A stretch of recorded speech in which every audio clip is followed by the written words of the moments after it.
le désert et la mer. Voici le paysage dans lequel nous allons vivre plusieurs mois durant. Le courant glacé de Humboldt, venu du pôle sud, longe la côte péruvienne dont il fait la richesse et aussi la pauvreté. Il est si froid que les nuages, à son contact, perdent une partie de leur humidité et n'ont alors plus la densité voulue pour retomber en pluie. Ce désert est l'un des plus arides du monde.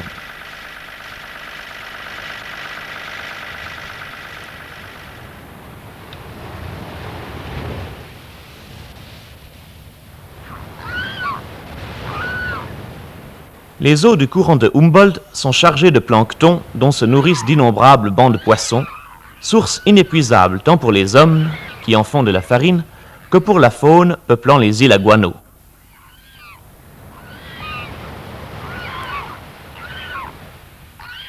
Mais faisons en premier lieu connaissance. Voici Max Stoll, chargé des enregistrements sonores. Il n'a pas son pareil pour interviewer les animaux sauvages.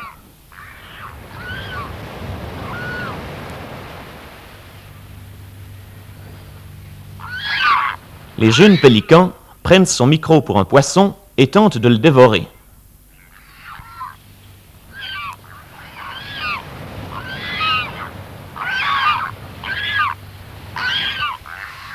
Annie Weber est la seule femme de l'expédition. Grande amie des bêtes, elle s'est liée d'amitié avec une loutre marine, espèce assez rare. Enfin, voici notre mascotte Minette, une chienne Techichi, à qui nous avons sauvé la vie. Alain Molly participe au voyage en tant que photographe.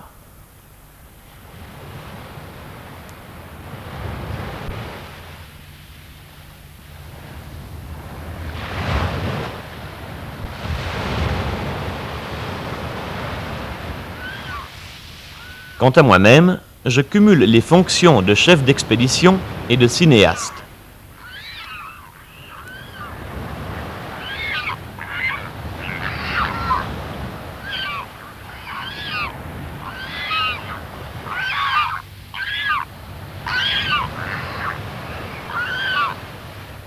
Les lourds pélicans sont les plus gros représentants de la jante ailée. L'énorme poche qu'ils possèdent sous le bec leur tient lieu, en quelque sorte, de filet à provisions.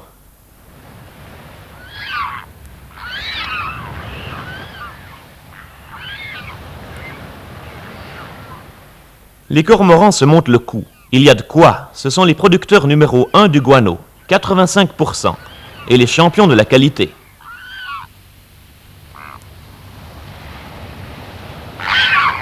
Minette les aime aussi beaucoup, surtout à l'état momifié.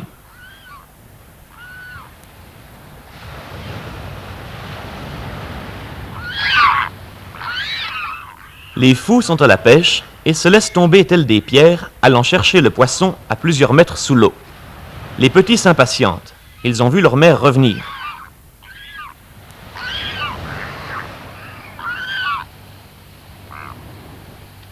S'il le pouvait, il ne fait aucun doute qu'ils pénétreraient jusqu'à l'estomac pour obtenir plus vite leur nourriture.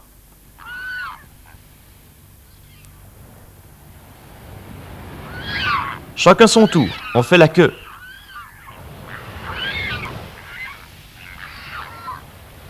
Enfin repus, les petits se couchent et s'endorment profondément.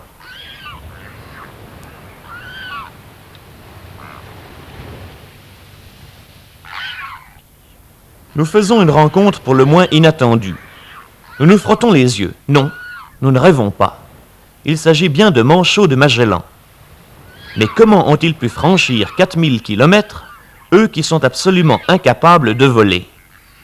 Eh bien, c'est encore une facétie du courant de Humboldt qui les a amenés jusqu'ici, et même encore plus loin, aux Galapagos.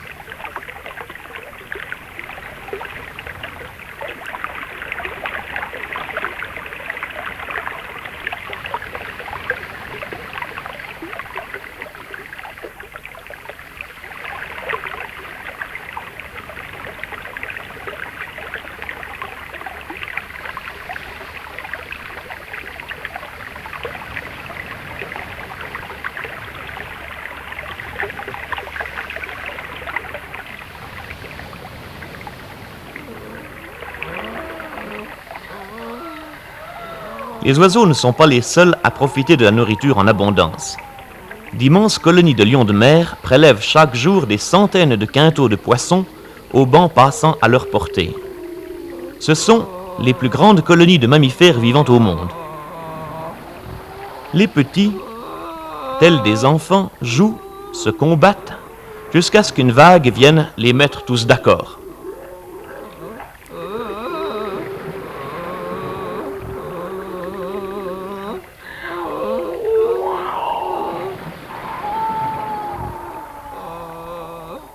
Nous voulons tenter une expérience, voir de quelle façon ces animaux, quasi humains, se comportent vis-à-vis de l'homme. Sur Terre, même les mâles pesant plusieurs centaines de kilos nous craignent.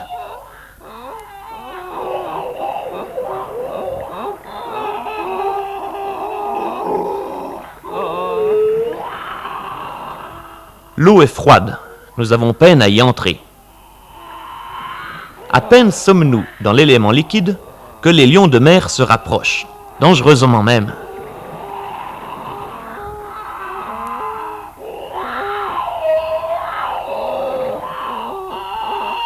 Au bout de quelques minutes, ils nous prennent manifestement pour l'un des leurs, ce qui n'est pas sans représenter pour nous un inconvénient majeur. Nous ne pouvons rester aussi longtemps qu'eux entre deux eaux. Sur la rive, quelques petits n'ont pris garde au remue-ménage et sont restés profondément endormis.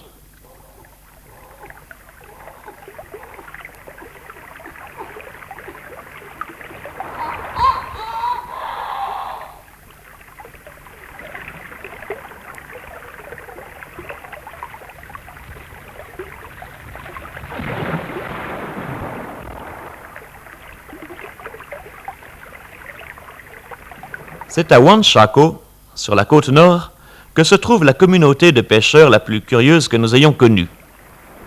Ces hommes, intrépides, pratiquent encore de nos jours la pêche au homard, de la façon que le faisaient leurs ancêtres, les Tchimous, voici 10 siècles.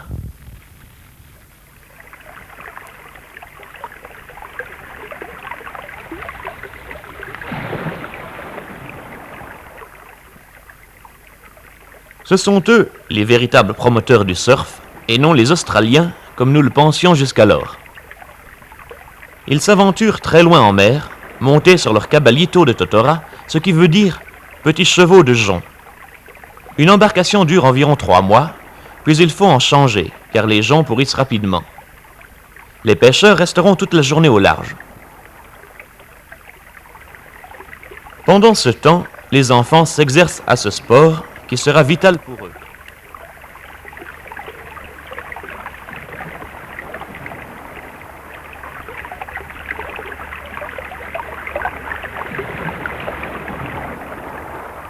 Vers le soir, les pêcheurs sont de retour. C'est alors qu'il leur faut user de toute leur dextérité pour ne pas se faire renverser par les vagues qui les poussent à la vitesse d'un cheval au galop vers la rive.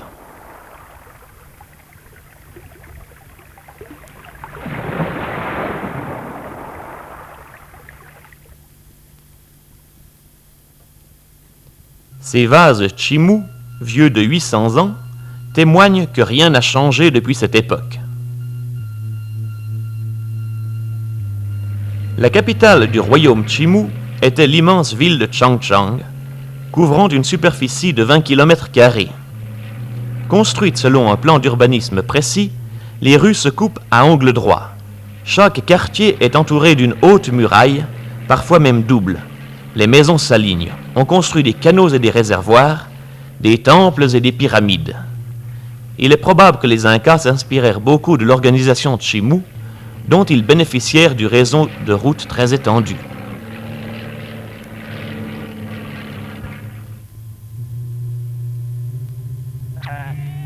Lorsque les conquistadors arrivèrent à Changchang, la ville était déjà détruite et vide de ses habitants, vraisemblablement déportés par l'Inca. Les murs de Changchang sont recouverts de bas-reliefs représentant la faune aquatique de la région.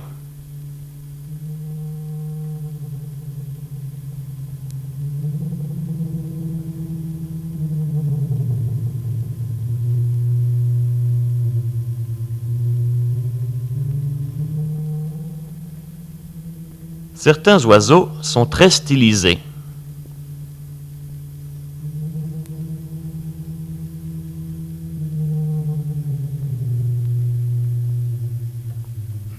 Le groupe Tchoudi devait être un quartier réservé aux prêtres.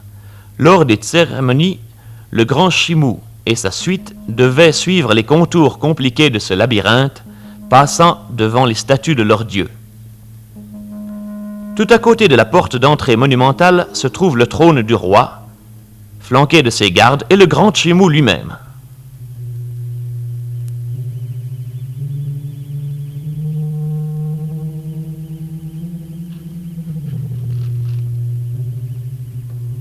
La Huaca del Dragón est un immense silo à grains. Sur ses murs s'exprime toute la mythologie de ce peuple disparu. Nous n'en savons presque rien, et la signification de ces êtres fantastiques, genre de dragons à deux têtes, est restée une énigme.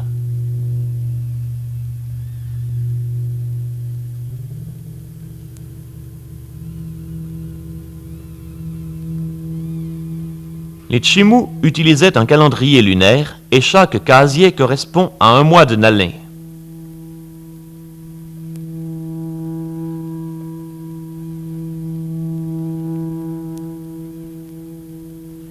Les dragons ont-ils vraiment disparu de Chang Chang? On pourrait le croire. Et pourtant, leurs cousins, les lézards verts, hantent toujours le pied des vieilles murailles.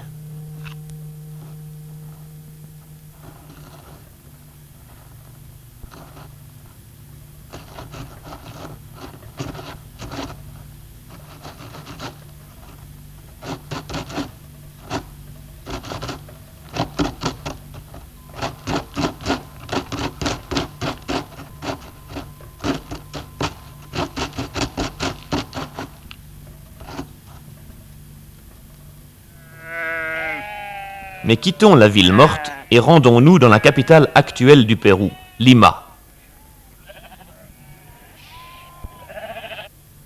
La statue de Francisco Pizarro, conquérant du Pérou, se dresse sur la place d'Armes. Il fonda la capitale le 16 janvier 1535 et la nomma Ville des Rois. Il posa lui-même la première pierre de la cathédrale où son corps momifié repose.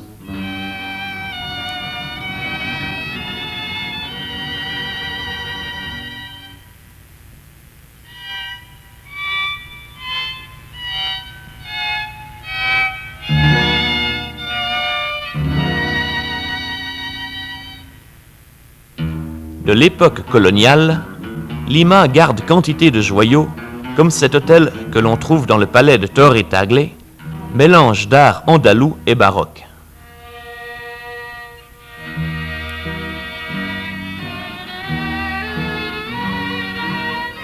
Lima est une ville moderne de 2 millions d'habitants. La circulation y est intense. La vétusté de ces véhicules est maintenant devenue proverbiale.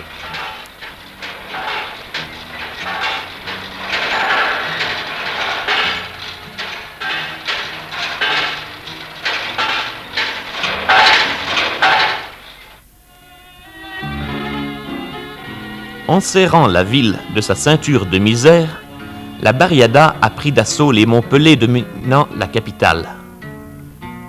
En 1960, 100 familles fuyant la famine des Andes s'installèrent ici.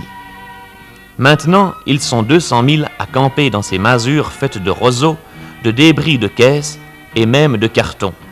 Sans installation sanitaire, sans eau courante, tous vivent dans la même pièce, dans une terrible promiscuité.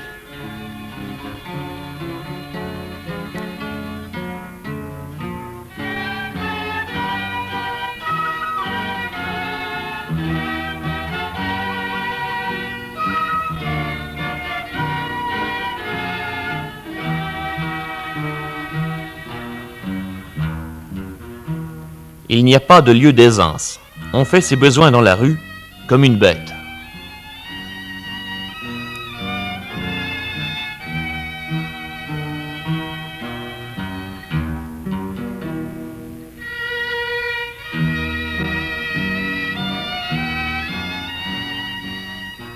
Au au bas de la barriada, coule un ruisseau.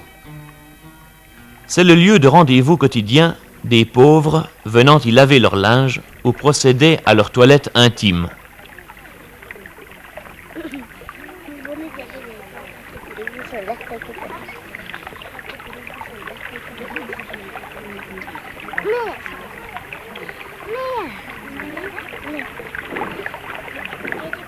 Pourtant, regardons vivre les habitants des barriadas. Ce qui nous frappe d'abord, c'est de constater que tous portent des vêtements propres et en bon état. S'ils sont de conditions modestes, aucune misère ne saurait se lire sur leur visage. Ils sont souriants et plaisantent même volontiers. Alors, il nous faut reviser notre jugement et disons-le tout de suite, le latino-américain n'a pas du tout la même conception du confort que nous-mêmes. Le peuple a construit des citernes dans lesquelles le gouvernement apporte l'eau par camion. Il faut la payer, mais 7 centimes par bidon, ce n'est pas trop cher.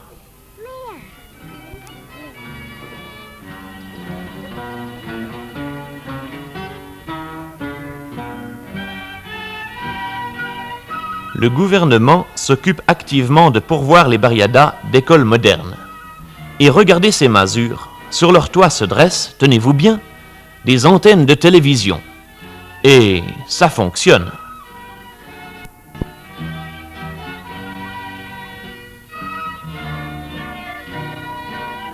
Certains de ces bidonvilles ont dû être rasés pour permettre à la ville de s'étendre.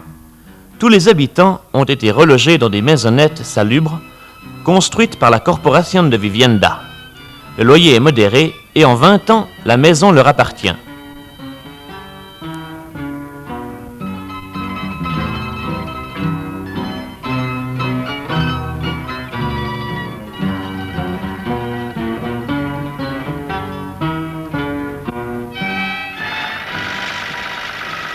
Lima est construite dans une oasis. Après quelques kilomètres déjà, le désert reprend ses droits. Aride, oui, mais pas stérile.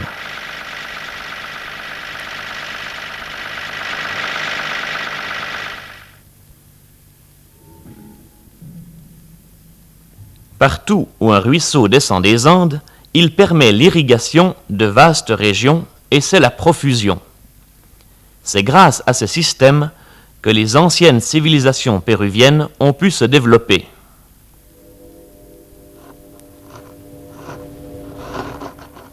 C'est à Nazca que nous entreprenons des fouilles. La première opération consiste à enfoncer une barre de fer dans le sol. Si celle-ci entre sans résistance, c'est que les habitants de Nazca ont enterré l'un des leurs, voici près de 2000 ans. Il nous faut creuser. Tout à coup, des cheveux apparaissent, puis l'atroce visage d'une momie.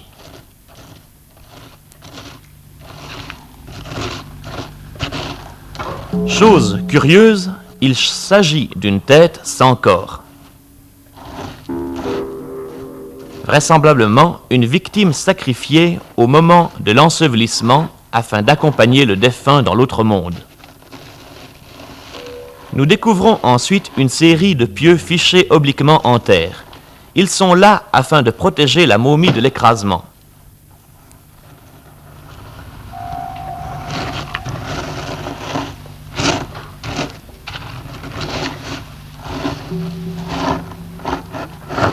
Nous creusons jusqu'à une profondeur de 2 mètres. De chaque côté de la momie se trouvent des poteries funéraires sur lesquelles sont peintes des séries de têtes coupées.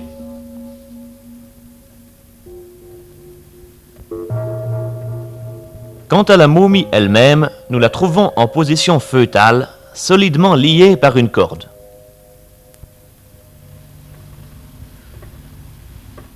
Nous découvrons encore d'autres fardeaux funéraires faits de coton brut contenant des momies d'enfants.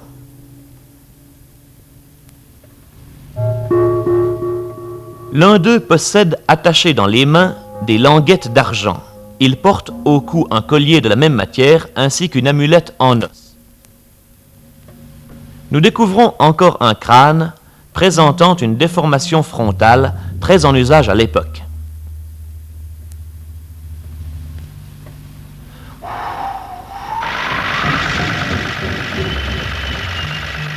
Bravant les vents de sable, nous descendons toujours plus au sud. Nous atteignons bientôt la dépression de Sakako.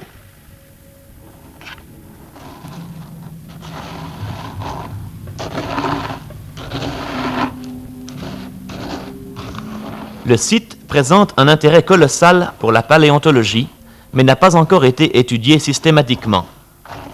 Il suffit d'écarter le sable pour découvrir les restes fossilisés d'énormes mammifères.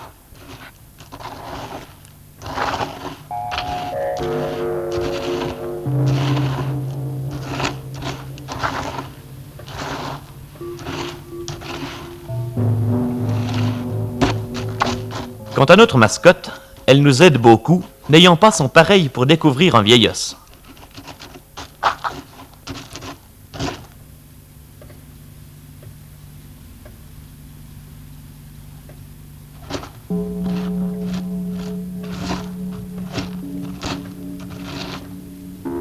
Le sol est littéralement jonché d'ossements géants, tels cet omoplate et cette vertèbre.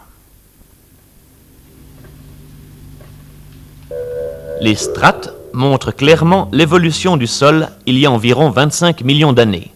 Entre les couches de roches sédimentaires, des milliards de bivalves se sont fossilisés, parmi lesquels nous trouvons les os de gigantesques mammifères marins.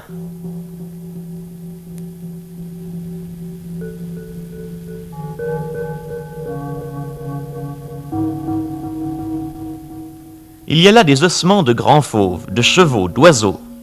Une étude poussée nous demanderait plusieurs années, et tel n'est pas le but de notre expédition purement documentaire. La route nous appelle, nous quittons définitivement les sables pour mettre le cap à l'est et attaquer les Andes.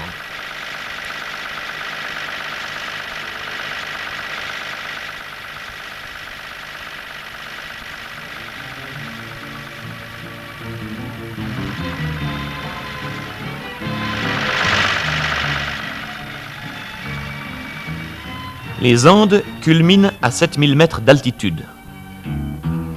De vastes plateaux herbeux s'étendent entre les hautes chaînes. C'est là, à près de 4000 mètres, que vivent 6 millions d'Indiens en économie fermée, sans bénéfice aucun pour le reste du pays.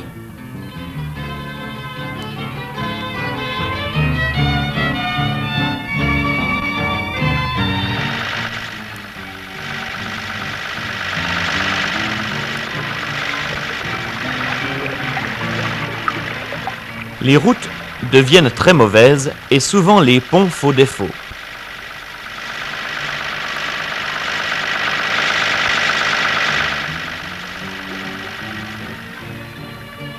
Nous arrivons bientôt en vue du Titicaca, le plus grand lac d'altitude et le plus haut lac navigable du monde, situé à 3860 mètres. La petite ville de Puno en est le centre commercial.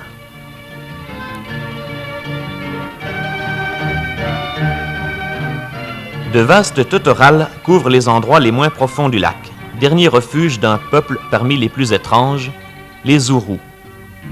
Repoussés par des tribus guerrières, les Zourous ont été acculés au lac, puis ont été contraints de s'y engager. L'économie des Zourous est basée sur la pêche et l'exploitation des joncs dont ils fabriquent des bateaux, des voiles, des nasses et même des îlots artificiels sur lesquels ils vivent. Ils en font des maisons, l'utilisent comme combustible, le donnent même en guise d'herbe aux animaux domestiques et le consomment eux-mêmes. Le goût en est d'ailleurs parfaitement insipide.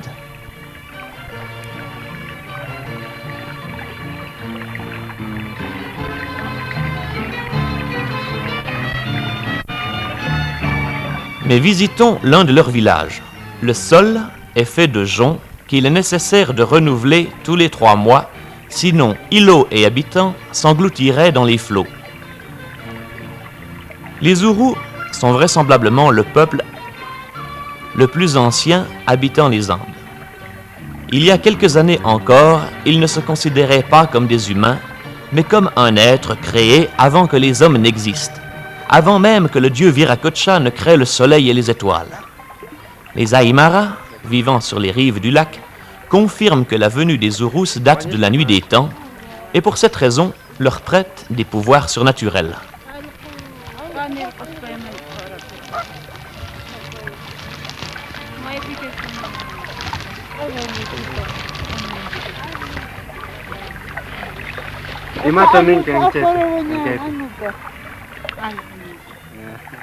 Nul ne sait d'où ils sont venus. Certains disent de Lagoa Santa au Brésil et d'autres du Mexique.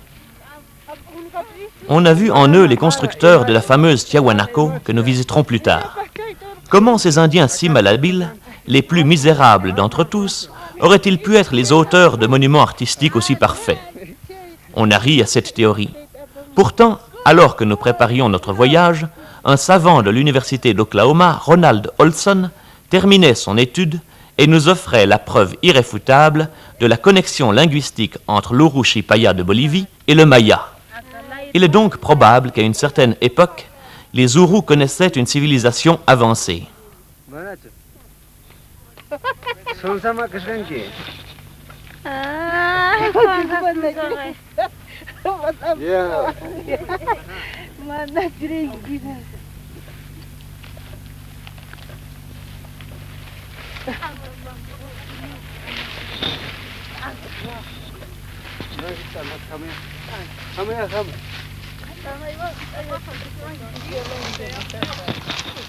Actuellement, les Urus ne connaissent aucune industrie artisanale.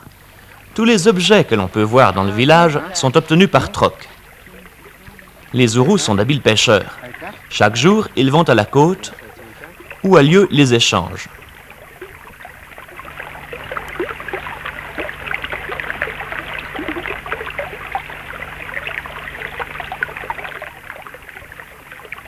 Les habitants des Chucuito l'ont vu venir de loin. Chacune porteuse d'un récipient, les indiennes Aymara se rendent au bateau. Elles apportent toutes les denrées dont les Urus ont besoin. Oca, orge, pommes de terre, pain, quinoa. L'Uru, à son tour, donne l'équivalent en poisson.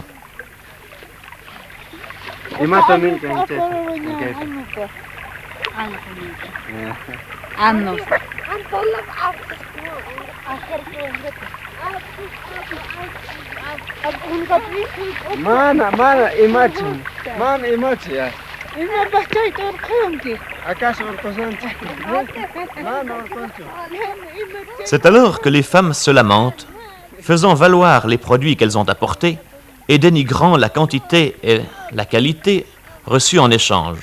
Elles s'en vont, contentes, avec une poignée de carachés supplémentaires.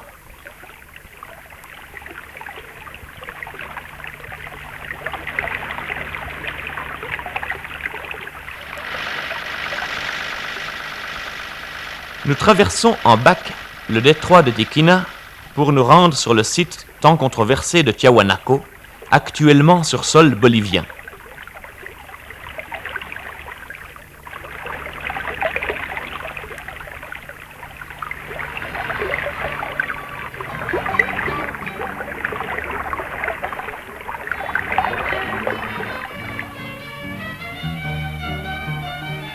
Tiahuanaco, dont l'apogée eut lieu vers 500 ans après Jésus-Christ, a eu une importance extrême pour le Pérou, car elle influença toutes les cultures côtières et bon nombre de cultures andines, y compris celles des Incas.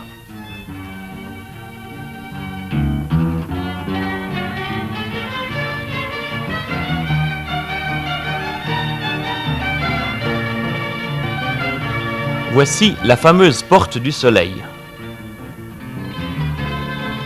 Au centre, Viracocha, le dieu suprême, entouré de soleil et de génies ailés.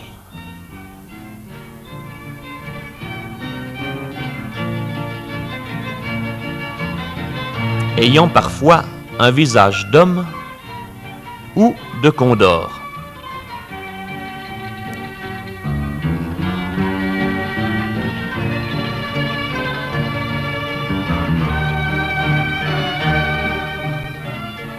Tout l'art de Tiahuanaco est symbolique, répondant à un conventionnalisme religieux rigide. Le corps des colosses de pierre est recouvert de signes mystérieux, pouvant être aussi bien une décoration qu'un genre d'écriture. Ils portent en général entre les mains un gobelet rituel appelé Quero. C'est à l'image de ces dieux que, selon la légende incaïque, Viracocha aurait créé les hommes.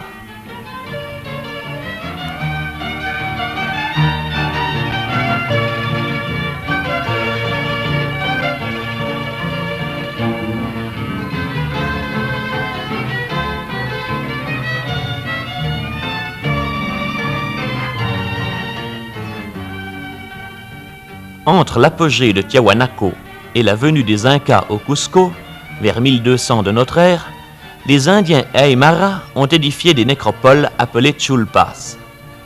Ce sont de grandes tours rondes ou carrées, dont les blocs irréguliers, parfois de grandes dimensions, s'encastrent parfaitement les uns dans les autres.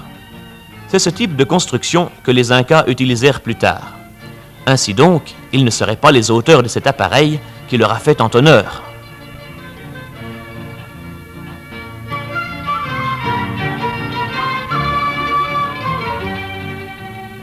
Ceci nous amène à considérer le problème sous une autre face. On sait que la caste des Incas parlait une langue inconnue des Quechua. Selon la légende, ils seraient venus du sud, donc de la zone occupée par les Indiens Aymara. En toute logique, la classe dirigeante incaïque serait donc de souche Aymara et en aurait parlé la langue. Ils auraient, par conséquent, bel et bien inventé ce mode de construction.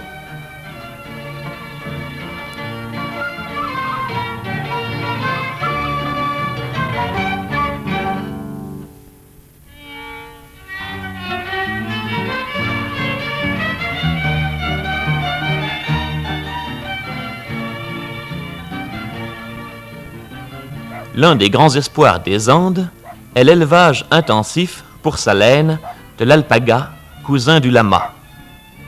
D'aussi loin que ces camélidés aperçoivent notre mascotte, ils accourent, la prenant peut-être pour un alpaga en miniature.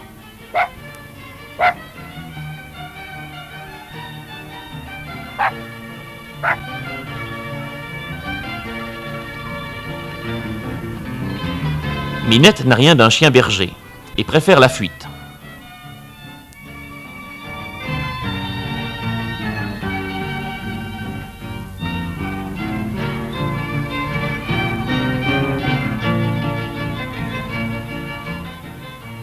La nuit dernière, malgré nos 4 roues motrices, nous sommes restés embourbés dans un marécage.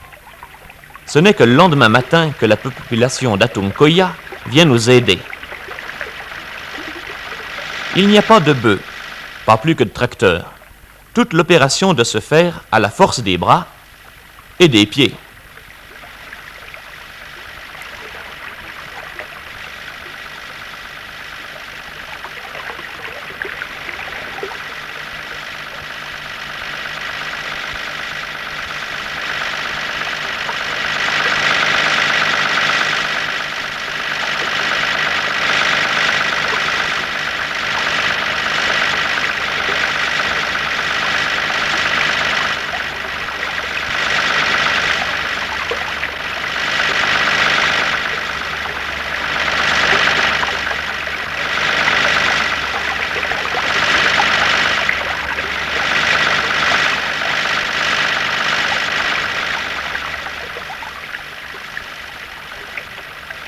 La force humaine ne suffit pas. Essayons la technique.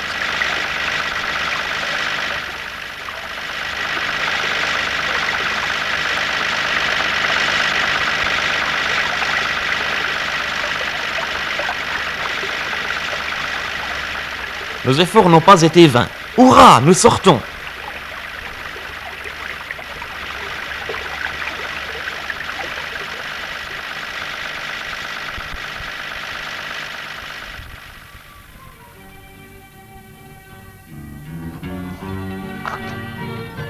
Seules les coopératives et les grandes haciendas peuvent se permettre l'achat de moyens mécaniques appropriés, donnant un rendement à l'hectare de 14 francs.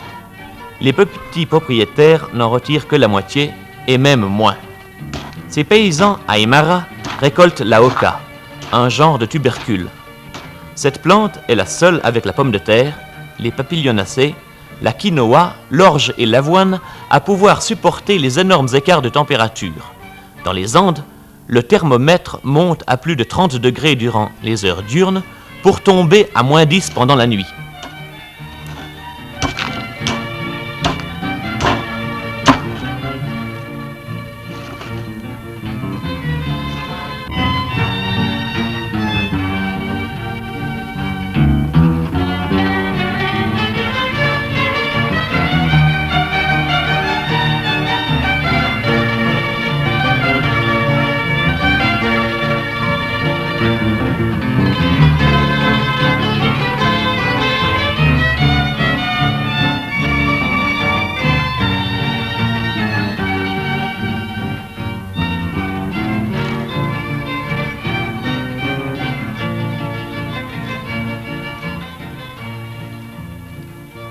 maintenant que la réforme groupée pour acheter l'outillage indispensable et travailler le sol en commun.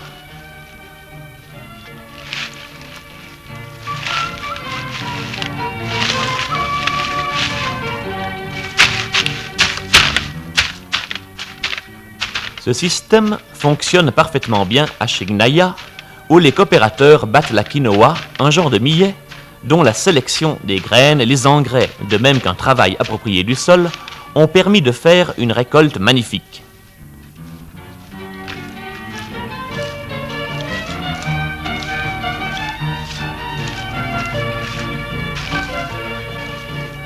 C'est le vent qui, soufflant en permanence sur les hauts plateaux, sépare le bon grain des résidus.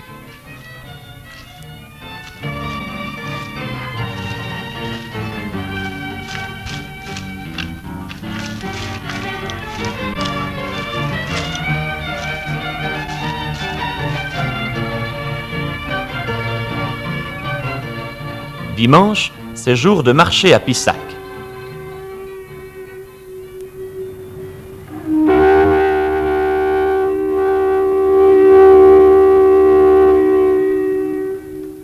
Soufflant dans leur conque marine, ils s'appellent d'une vallée à l'autre, coutume datant de l'époque incaïque.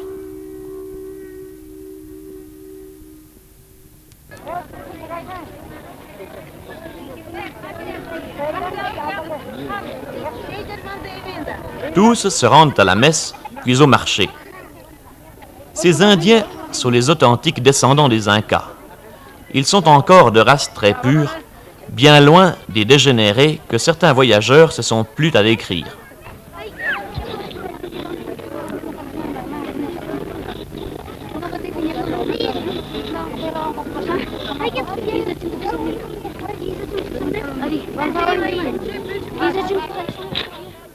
Nous avons trouvé ici une race noble de solides montagnards, intelligents et gais.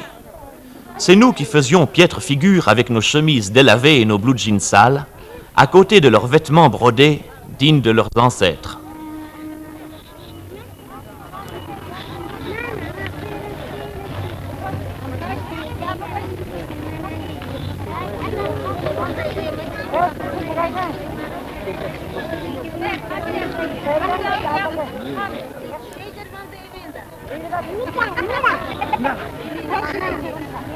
Otro más libre. Está grabando. Grabando, ¿eh?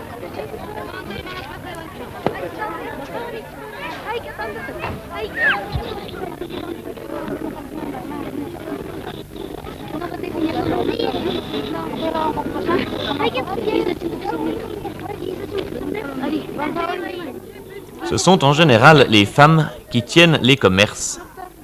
Et il semble bien qu'à la maison, ce soit elles qui mènent les rênes du foyer.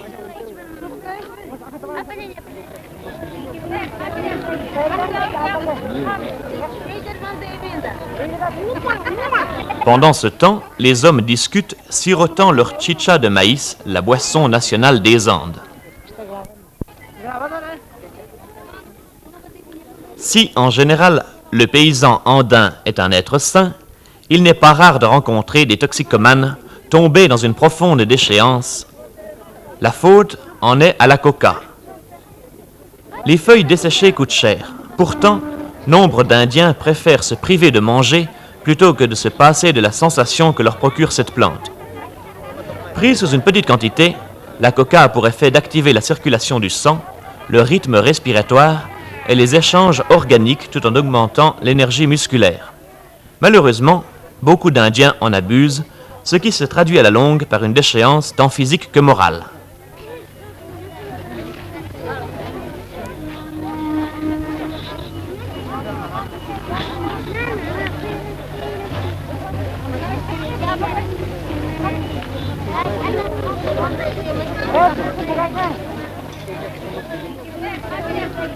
Aïe, attention, il ne semble pas content du tout.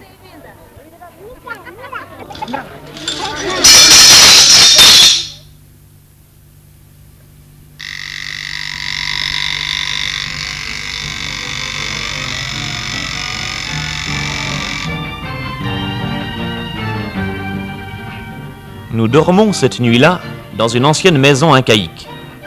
Les rites du lever sont toujours les mêmes. Secouer son sac de couchage, le réduire et préparer le petit déjeuner.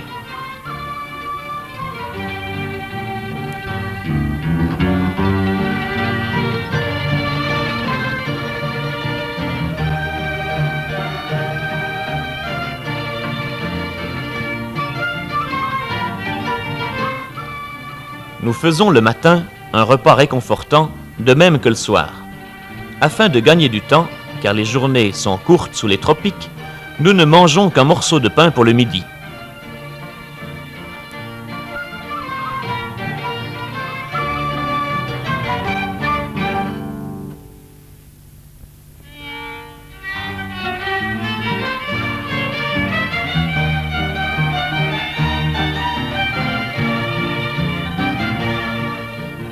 Ollantaytambo n'est pas un village comme les autres.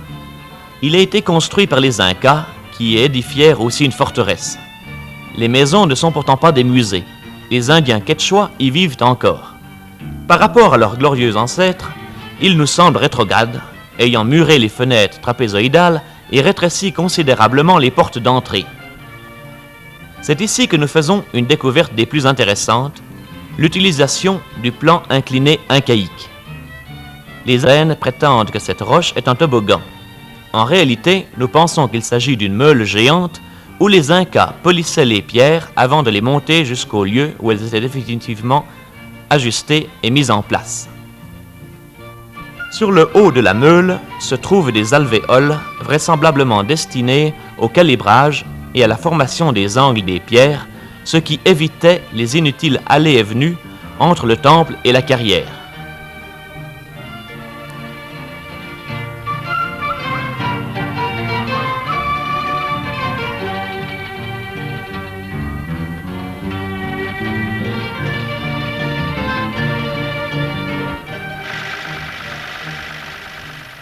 Mais où se trouve donc la source de ces civilisations, toutes plus évoluées les unes que les autres, brusquement anéanties par l'arrivée des conquistadors? Voici 3000 ans, à Chavin, dans la plus haute vallée de Pushka, une mystérieuse civilisation sortait de terre, comme frappée par un coup de baguette magique.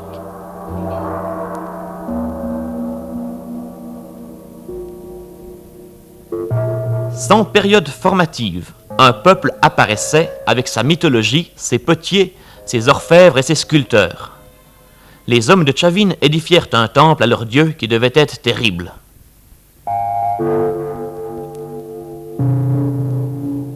Tout dans l'art ici est abstrait, fantastique, démoniaque. Rien n'est véritablement fonctionnel. Sur la partie orientale de la pyramide s'ouvre un dont la première marche est à 1,50 m du sol. Peut-être servait-il au sacrifice comme au Mexique. Le sang aurait alors coulé jusqu'au pied de l'édifice, passant sous le linteau de la porte sculptée à l'effigie du terrible dieu Condor.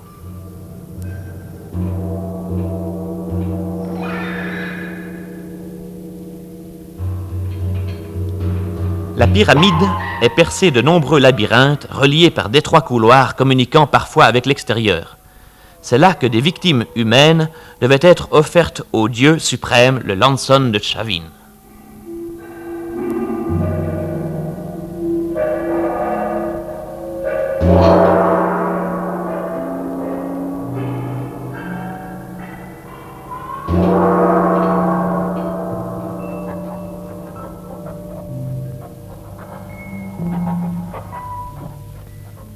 Les jambes, le corps et les bras sont ceux d'un homme.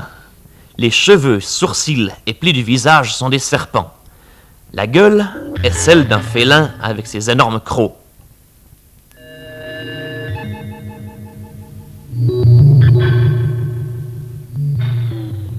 Chaque sculpture conserve cet aspect terrifiant. Ici, un fauve guerrier brandit le corps de sa victime.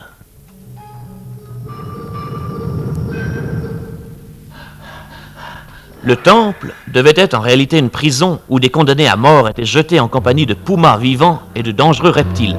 Les hommes courent à tâtons, ils sont fous d'épouvante, il fait nuit noire, ils se heurtent aux parois, cherchent une sortie qui existe, mais qu'ils ne trouveront pas. À bout de souffle, ils s'écroulent aux pieds des dieux de pierre, où les fauves les dévorent.